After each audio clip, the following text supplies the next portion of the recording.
السلام علیکم ورحمۃ اللہ تعالی وبرکاتہ۔ آج کی اس ویڈیو کے اندر ہم ایک ضروری مسئلے پر گفتگو کرنے والے ہیں۔ بہت سارے شہروں کے اندر، بہت سے ممالک کے اندر لوگ آن لائن قربانی کرتے ہیں، یعنی ایک سلسلہ بنایا گیا ہے، ایک ویب سائٹ بنائی گئی ہے جس پر لوگ آن لائن قربانی کرتے ہیں۔ اس کی صورت یہ ہوتی ہے کہ لوگ آن لائن ہی قیمت ادا کر دیتے ہیں اور ان کو نام بتا دیتے ہیں کہ فلاں شخص کی طرف سے قربانی کرنا ہے۔ تو اس صورت میں اگر کوئی آن لائن قربانی کراتا ہے،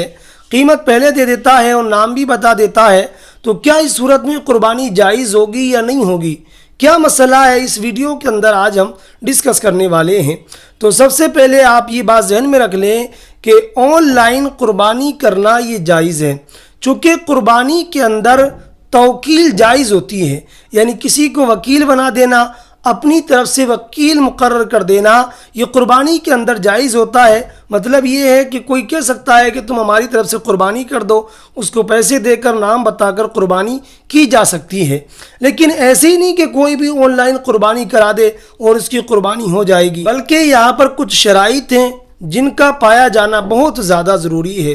سب سے پہلی بات یہ ہے کہ جس شخص کو آپ وکیل بنا رہے ہیں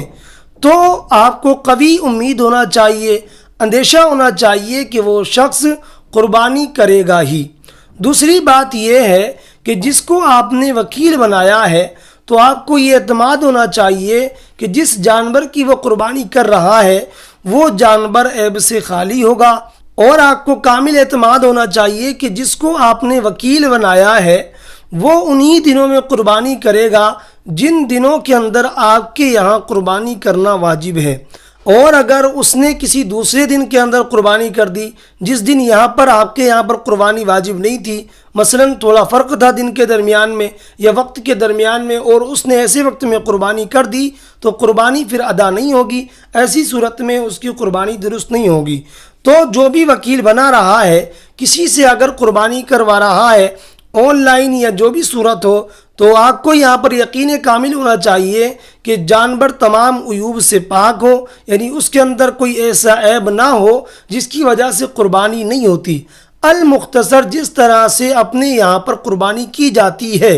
اور جانور کے اندر تمام شرائط دیکھے جاتے ہیں، اسی طرح سے جب آپ کسی سے آن لائن قربانی کروا رہے ہیں تو وہاں پر بھی سارے شرائط موجود ہونا چاہیے، تبھی قربانی درست ہوگی، اور اگر کوئی بھی شرط فوت ہے تو ایسی صورت میں قربانی نہیں ہوگی۔ تو امید کرتا ہوں اس ویڈیو کے ذریعے آپ پر مسئلے کی وضاحت ہو گئی ہوگی۔ تو گزارش کرتا ہوں کہ اگر آپ اس چینل پر نئے ہیں تو اس کو سبسکرائب کر لیں اور ویڈیو کو زیادہ سے زیادہ شیئر کریں۔ ملتے ہیں کسی اگلی ویڈیو کے اندر، تب تک کے لیے خدا حافظ۔